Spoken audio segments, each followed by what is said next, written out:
treat the stock market like their personal playground, then taking their ball home as soon as they lose. American inequality is at new levels of extreme. Joining me now is Representative Khanna. Congressman, thanks for joining us on this. Really appreciate it.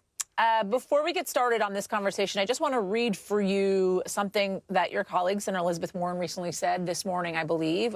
She spoke with my colleague, Tiffany Cross, about GameStop. And she said this, and I quote, "What GameStop shows is that the Wall Street game is rigged.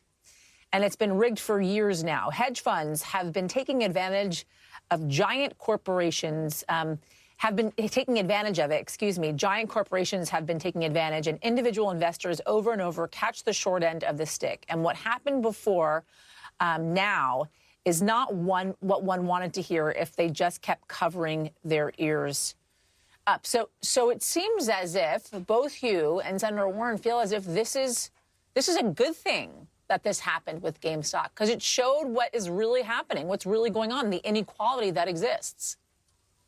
Well, Yasmin, I would say that the retail investors who got hurt, that we should sympathize with them, but it did expose, as Senator Warren pointed out, how rigged the game is. And Senator Warren has been brilliant about pointing that out consistently for years. I mean, what you have is hedge funds who short a stock, then they come on television, shows like yours, and they tell everyone, go sell, and they have a stake in it. And they're basically manipulating the system. And we need regulations. I mean, we need two things. One, we should have higher capital requirements before hedge funds are allowed to do this.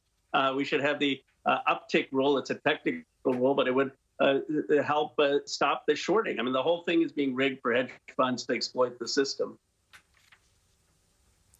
The thing is, many people have argued that this has been happening for quite some time. As you bring up, Senator Elizabeth Warren has been someone who has been arguing about this inequality that's existed on Wall Street for quite some time. Why has it taken an event like GameStop,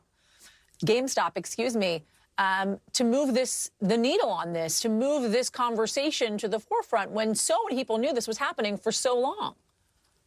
I think it exposed the fundamental unfairness when people saw that finally some retail investors, ordinary people who are trying to actually get in the game, and when they finally do something, then the hedge funds come and don't even allow them to trade. Then Robinhood doesn't allow them to execute buys. Clearinghouses stop executing their trade. So I think it just highlighted the fundamental inequality and how much power these hedge funds have. And then it made us think, what is all this money going for? It's not anything productive. It's not creating manufacturing jobs. As you pointed out early on, it's actually destroying jobs, what these hedge funds are doing. It's predatory shorting. No one is saying that you can't have fair transactions, but these are traders who are engaged in the speculation just to turn a quick buck. It's not that they're being thoughtful investors like Warren Buffett or other institutional investors.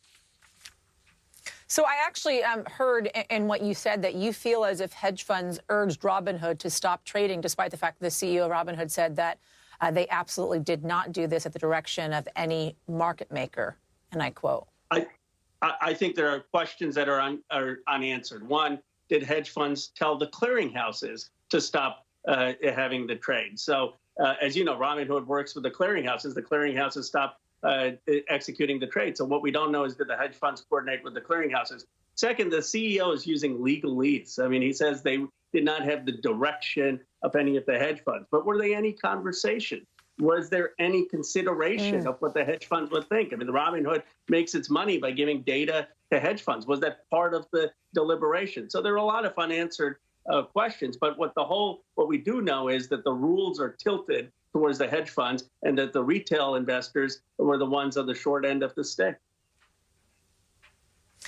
So I guess the big question is what changes actually need to happen and how they can happen when Wall Street is so incredibly powerful. Congressman Khanna, appreciate this conversation. Hope we can have more of it.